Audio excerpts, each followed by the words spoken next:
From struggle to strategy to finding my purpose.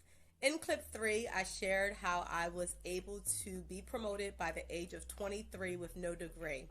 In clip 1, I shared why I decided to drop out of college my first year and go into the workforce instead.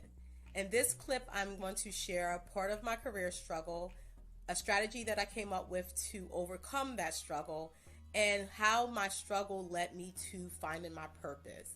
Before I go any further, I am going to acknowledge that I will not share the name of the employer, and of course I won't share the industry or job title as well, because sensitive information will be shared during this clip. At the end of clip 3, I mentioned how someone came to me and they stated that it's a possibility that I was hired into the promotion because of affirmative action. Apparently, there was a complaint against HR due to the lack of diversity of women and the lack of diversity of African Americans in management roles. So the posting just so happened to go up, and I applied and I ended up getting the position. Now, I did also think to myself, why was I hired? I actually even asked because I beat out people who were with the company for years, and I beat out people who had way more experience than me. So it was a question in the back of my mind, but HR mentioned to me that the reason why I was hired into that position was because I follow the rules, I'm by the book, I follow policies and procedures, and they needed someone in the role. So that made sense to me, so that's what I stood on. And then when this other person came to me and they mentioned to me about the affirmative action and what was going on behind the scenes, I still decided to move forward with the promotion. However, I did keep what they stated to me in the back of my mind. So while I was in this position, in clip 3, you can go back and listen to how I was able to manage my team. Over a year and a half, I did a really great job with the team. I was able to keep them on track with meeting their goals. The team ended up respecting my leadership style, and I was doing a really great job working as a manager in this role, a section manager in this role. So I was really proud of how things were going. And I started dealing with harassment and discrimination. Some examples were that my goals for my team were changed and no other manager goals were changed, and I was not able to hit my monthly bonus like I used to before. Other examples were just flat out telling me things that shouldn't have been said to me as a female or a woman of color. And I'm not going to go into full detail about that, but they were pretty much blatant comments. And what I decided to do after maybe about 2 years of going through this, it was to the point where I was frustrated. I was crying almost every day. Some people may say, why did you stay? Actually, I was asked that question quite often.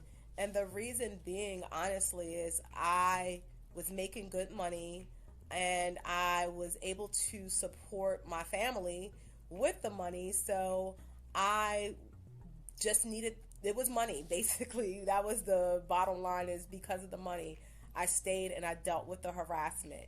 But it was to the point where I started to feel like, okay, if I'm going to deal with this harassment, I'm not going to go through this for nothing. So what I decided to do, my strategy was, I went out and I brought a journal and a notebook, and I went to work with that journal, and every time we had a staff meeting, they were thinking that I was taking notes for the staff meeting, but what I really was doing is any form of singling out, any form of discrimination, any comments that were made to me that were inappropriate, anything that led to me being discriminated against, I documented. I wrote down the person's name.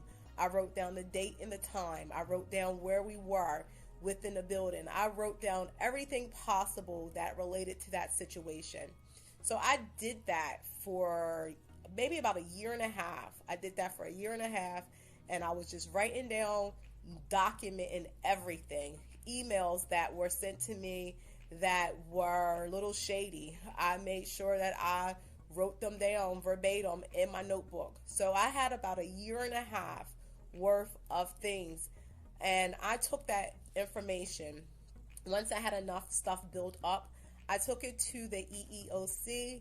And for anyone who does not know what the EEOC stands for, it stands for Equal Employment Opportunity Commission. And it's a branch of the Department of Labor where you can go to file discrimination cases.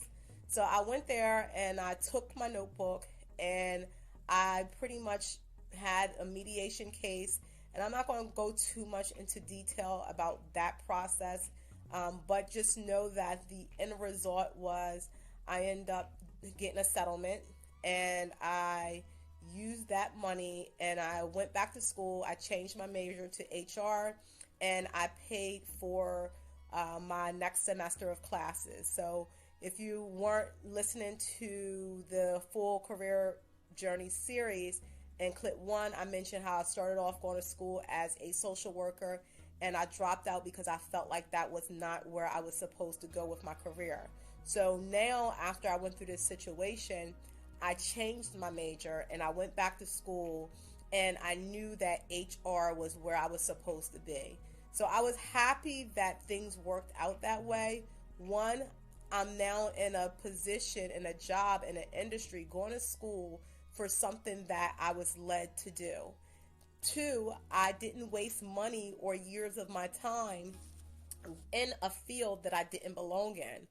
And then 3, now I am able to advocate for others who may have experienced the same thing that I went through, or someone who is having a hard time with HR issues altogether.